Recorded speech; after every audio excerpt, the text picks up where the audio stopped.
All right, if we could get everyone settled in, we'll start the next session. We've got parallel sessions, football versus football. And this is advances in American football. So our first speaker is Robert Bajons. He's a PhD student at Vienna University of Economics and Business under the supervision of Kurt Hornick. He has a master's degree in mathematics from the Technical University of Vienna and one in quantitative finance from Vienna University of Economics and Business. Research interests lie mainly in development and application of statistical tools to sports such as American and European football. Take it away. Thank you very much. Hello, everyone. Just before I start, I want to point you to this QR code. You can scan it, and it should lead you to my webpage, and especially to the webpage of the project, so you can follow the slides on your own if you want and find some more information. And you find this on every slide, this code, so yeah, you have time for that. Okay, so I'm going to be talking about American football today, which is probably quite odd for a European to talk about, because we usually, when we talk about football, we mean something different, which you may call soccer, right? So why do we do that? Actually, in Austria, where I'm from, it's a small country in Central Europe. We're not that good at soccer, yeah, but for European standards, we're actually quite good at American football. Okay, so as an example, we're playing this year the European for the European title against Finland. So Finland's actually, so in terms of titles, they're the best nation in Europe. So I hope we can beat them finally this year in October in Vienna, in Austria. And last season we had the Vienna Vikings, the team from my home city, winning the European League of Football, which is the European pendant of the NFL. And we actually have also two Austrian contributions to the NFL, which is Bernhard Reimann at starting tackle at the Colts and Bernhard Seikowitz, who's at the practice squad for the Arizona Cardinals. So Austria is kind of enthusiastic about American football, actually. And yeah, you heard about me. I'm also very enthusiastic about modeling various sports. And my supervisor, Kurt Hornick, especially, is very enthusiastic about American football. And we started this sports analytics project about 1.5 years ago. And he was always nagging me with questions like, why don't we model real football? Why can we model American football? So now here we are. Finally, we did that. Okay, let's go on with a bit more football-specific motivation. What we have is tracking data from Kaggle, from the NFL Big Data Bowl. So we have the movements of all 22 players for a number of plays. Here, one example, the Dallas Cowboys against the Tampa Bay Buccaneers, and we want to focus in this talk on pass rush. So what we're mainly interested in the trajectories in this yellow square here, or rectangle here. And just to be on the same page, so the data, I standardize it in a way that the plays are always from left to right. So the offense is always trying to play to this right end zone, and the x-axis is standardized as at the line of scrimmage, and the y-axis is standardized here at where the football is spotted. Okay. So now, if we zoom into the routes of interest here, we're interested in these blue routes, defensive routes here, and now we can try to somehow find structure in the data in order to analyze it. And as a first step, what I did was I derived this kind of pressure model. So at each point in time, or at some points in time, you can derive pressure weights, which are basically probabilities that the defensive player is able to exert pressure on the quarterback, where pressure is measured as hit, hurry, or sack. And I did derive a model, but the main point here is so the main point of the talk is not these models, and I don't claim, or we don't claim that we have the best model here. It's just the main idea is that we have some kind of an augmented data set. We don't only have the XY coordinates of the guys playing, but we also have assigned to that weights, and the hope is that we can, by structuring this augmented data, we can get more insights, right? So you can, maybe think about different kind of weights. You could probably use the strain value that we heard in the talk today as well. But we use kind of a machine learning model, and that's it. So basically, just to recap, the idea is we have the pass rush routes, but we can assign them somehow in a natural sense weights. We have a machine learning model, and then we want to cluster the weighted routes. So we need a clustering algorithm for weighted curves somehow, and the hope is that the weights are helpful in distinguishing routes according to the worth, and so that we get more insight. And as a side note here, so this framework in general is kind of common in sports analytics, where you have trajectories, and depending on what goal you have, you may assign some weights quite naturally under quotation marks, and then you can try to cluster them. So I use it in another project where I cluster possessions in soccer, for example, but in my head, I mean, you can probably also use it for clustering offensive routes in American football, something like that. Okay, so let's go a bit into the methodology. So formally what we have as data are the routes, right, of all of the defensive players for the number of plays that we have. So in essence, the data is given as a matrix, right? We have 3 columns, the x coordinates, the y coordinates, and the weight column. And since some plays take longer than the others, we have different row dimension in these matrices, right, depending on the play. Okay, and the goal is to cluster the routes. So in essence, we want to cluster the xy coordinates, but we want to take into account the information of the weights, right? And if we want to do clustering, the most popular approach is to use a k-means type of algorithm, and that's basically what we do. So we derive a weighted k-means algorithm for curves, in essence. And so one drawback of that is that k-means type of algorithms can only handle data of the same dimension, right? So we need to do a bit of data pre-processing beforehand. And so I want to quickly guide you through it. So what we use are Bézier curves, which are kind of nice curves that you can parameterize via Bernstein polynomials. We have this formula in essence, but I want to show you the picture more, or focus on the picture. So what we have is the route, basically the points, the black points, and the red line is an approximation of this Bézier approximation of this route, okay? So this is what we do basically for each curve, for each trajectory that we have. We fit the Bézier curve, which is this smooth approximation, and then we have the whole curve. And in theory, I mean, you can use any form of interpolation or approximation. These Bézier curve things have some advantages. So in essence, in our context, so we have this natural starting and end point, which in our context corresponds to the starting point is when the ball is snapped, and the end point is basically when the quarterback throws the ball or gets hit or something like that. And this smooth representation is actually quite helpful when using it for clustering, and yeah, it's kind of a flexible tool. Okay, so we have now the fitted curve, but we still need data that is somehow unitized. So what we do is basically on this fitted curve, we use a number of pre-specified points in order to get new x values, new y values with the same number of rows, and this is this big M here.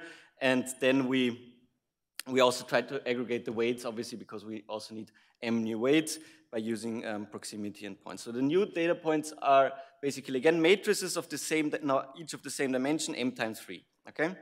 And then we can try to cluster, and just I want to briefly, for those of you who are not that familiar with k-means, I want to revise how that works. The k-means idea, basically, so what you have is a set of observation, and you try to partition it into k clusters by minimizing the within cluster sum of squares, right? So you minimize this expression here, in essence. So what you do is you start with an initial assignment, either random or hopefully more informed, and then you can, for this assignment, you can derive the optimal prototypes of the cluster centers simply by doing the math, which amounts in the averages for the clusters, and then you can reassign each data point to the closest center by taking into account the squared distance here, and then you reiterate over this until you have some kind of convergence.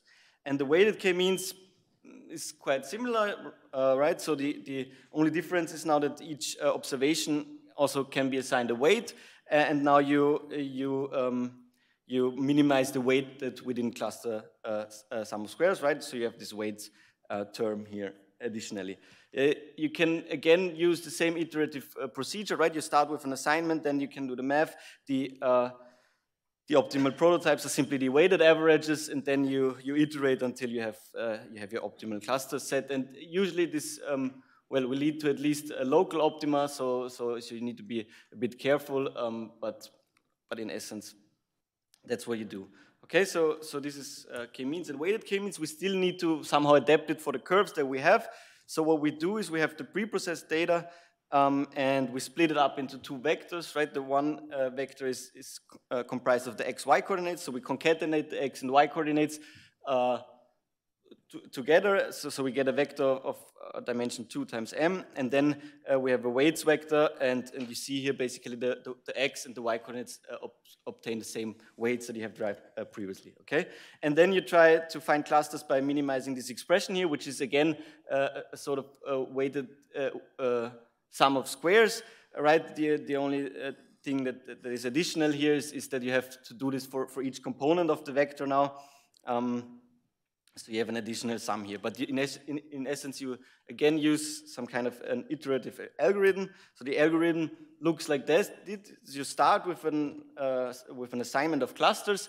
Then you, for this fixed assignment, you can derive the optimal prototypes. Obviously, the prototype now is of the same dimension as the vector Z. So we have some components, but you can derive each component on their own by using by simply calculating corresponding weighted average, and then you assign your data points to the closest cluster, to the closest cluster center, closest in terms of weighted squared distance over all components. Okay, and you repeat this until you have convergence, so until the change in the function to optimize below some kind of tolerance level, okay? And just to give you a bit more intuition, what happens, right, in our case, so the weights here, the way you determine the clusters or the cluster belongings, the weights are probabilities, so they're between 0 and 1, and you somehow want to minimize this distance. So if the weights are close to 0, then the distance between a route and the cluster center may be larger.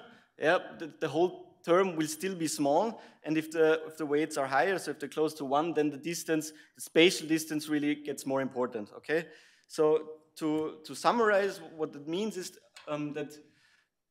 so what we do is basically we derive a weighted k-means algorithm that's suitable for curves, right? So we cluster the x-y coordinates, but we take into account the weights, and the spatial distance of the curves is less important when the weights are small and more important when the weights are high. So this means that the irrelevant routes, or for our use case, irrelevant routes are likely to be clustered together, even if they're spatially apart. This is kind of nice. So we have a more detailed clustering when the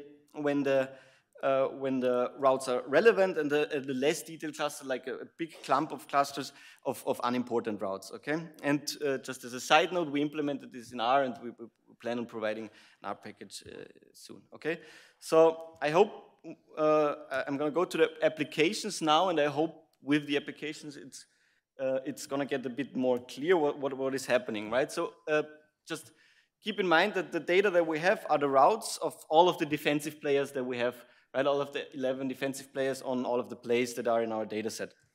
Okay, so if you do a k-means clustering adjusted to curves here, you get this picture, right? So if you remember, the 0 line on the x-axis is the line of scrimmage, and the plays are from left, right? The offense plays from left, right. So in essence, what you get is 2 pass rush clusters where you cannot distinguish between the routes in this cluster, and then you get a bulk of coverage clusters, which have, at least for our analysis of pass rush, are somehow irrelevant. Yeah, you see that also from the weights here. I plotted the average weights at points in time for routes in a cluster, for example, in this cluster. And you see they are almost 0, obviously, because this is a coverage route. You don't expect them to try to pass rush the quarterback and so on, right?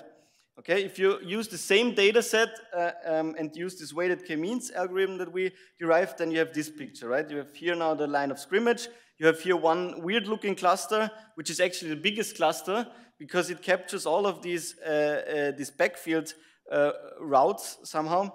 And even though they are spatially far apart, since the weights are close to zero, they are just clustered together in one cluster. We have actually two more coverage clusters, right? Cluster 3, which captures these outside routes, and cluster 4, which captures these outside routes.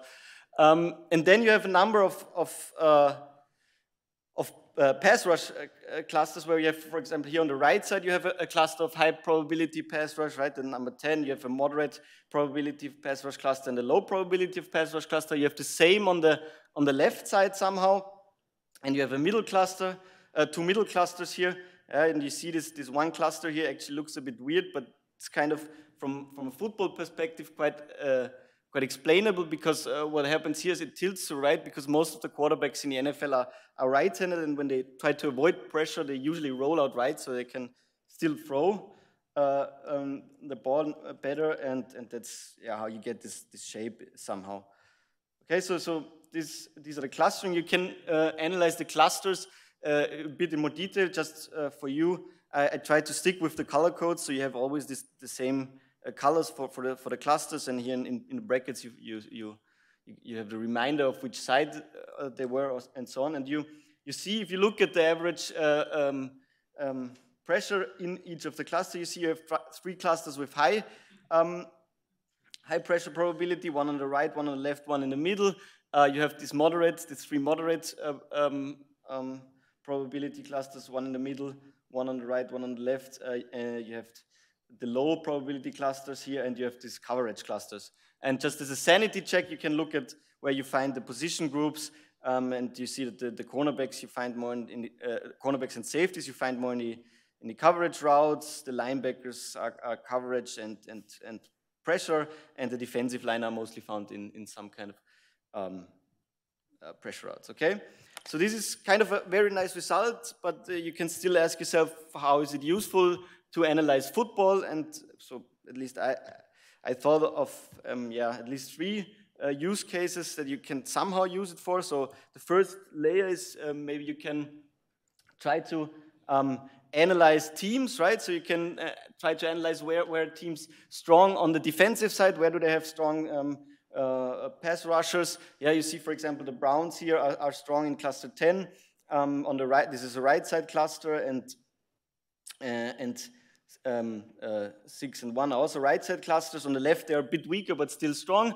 So yeah, maybe they're strong on the right side due to Myles Garrett, who's arguably their best pass rusher, but they are not so bad on the left side as well. You can look at the Chargers. They are not that strong on the right side, but much strong on the left side and the middle. Yeah, probably. I mean, you can assign this to some names. Maybe this is due to Joey Bosa, who comes more from the left side. The 49ers with Nick Bosa, brother, are strong on the right side, but also strong on the left side, maybe not so strong in the middle. And you can go into more detail, obviously, but this is just a quick overlook. You can also look at it from the other way around. You can have a look at where the offense allows more pressure. So if you look at the Packers, here they allow most of pressure from the right, and here from the left. So maybe not so much from the middle. So maybe they're more open from left and right side. And yeah, you can do the analysis for the other teams. Just what I forgot to mention is, obviously what we have is data from the first half of the 2021 season. So, I mean, the results might change if you have more data, obviously, but this is the results that we get from the data we have. Okay, you can also analyze players. Somehow, I took 6 players here, 6 edge rushers, or considered good edge rushing players. And you can now, first you can analyze profiles, right? Where do you find them most often, in which route? And so this is probably also a bit of a coaching decision. This doesn't yet relate to where they are effective, but in essence, you somehow can analyze where you find players. You see most of them actually are more found on the left side here in cluster 9. Only Myles Garrett, as we already said, is found on the right side mostly. But you can go into more detail, right? You see differences in the profiles. You see some players are more flexibly used, some players are less flexibly used, and so on. You can try to somehow get this into a context of ability, right? So I have these radar charts. So the way I displayed them is on the top you find clusters of high probability of pressure, right? On the top you find the low probability of pressure clusters, and yeah, on the left side you have the left clusters, on the right you have the right clusters. And this gray area here depicts the average, right? So on average, obviously we expect more here in the high pressure clusters and less in the low pressure clusters. But we really see here that Miles Garrett is really outperforming the average on the right side and possibly on the middle, but the data here is possibly a bit scarce. Rashan Gary, for example, on the other hand, if you look at the profile, he seems to be mostly found on the left side, a bit also on the right side. But you see actually that he's stronger, or he seems to be strong on the right side, or stronger than the average on the right side. On the left side, he's quite at the average. And they have one Miller who's strong on the left side here. So you can analyze players in that way. For example, the last thing I want to show you, so you can also now nicely somehow build up a database for pass rush when you want to analyze an opponent before a game now, and you know they have strong players. Maybe you want to analyze some plays in detail, and you can now easily filter some plays that might interest you, right? So for example, if you want to prepare for games against the Browns, and you know that Garrett is strong on the right side and David Clowney is strong on the left side. You want to have plays where they are both on high pressure routes, right? So cluster 10 for the right side and cluster 7 for left side, and where they exerted pressure on the quarterback, and then you get 5 plays here. You can analyze them in detail. You know which plays they are. And you can then have a look at the videotape, analyze players in detail, and so on and so forth, okay? So this was basically all I wanted to tell you. Thank you very much. If you have questions, just, now, or you can always write me a mail.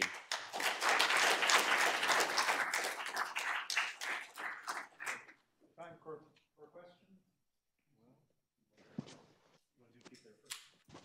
Who did we have?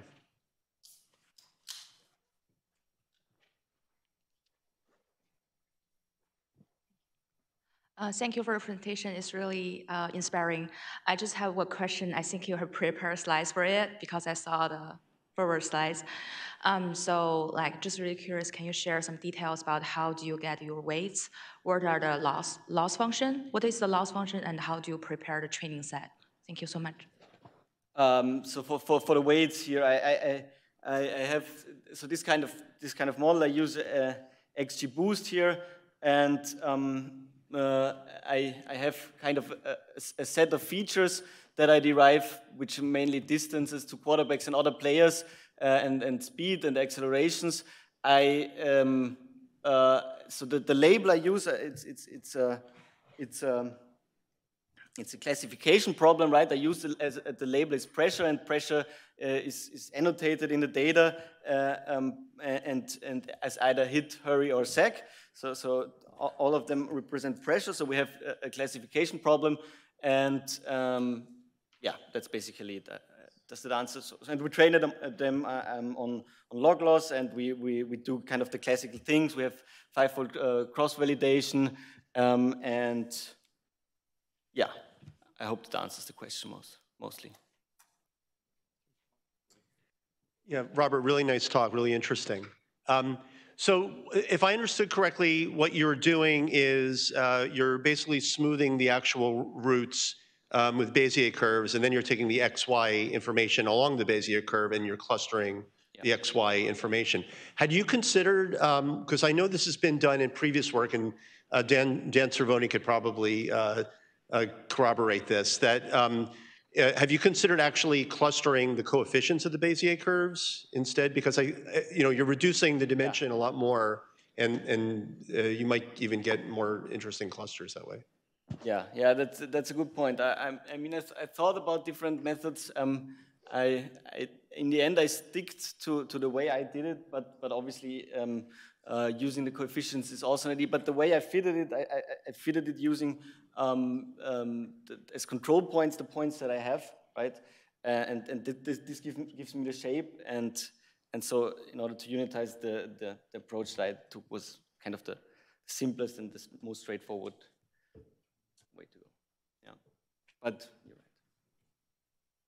Yeah. All right. Let's thank our speaker.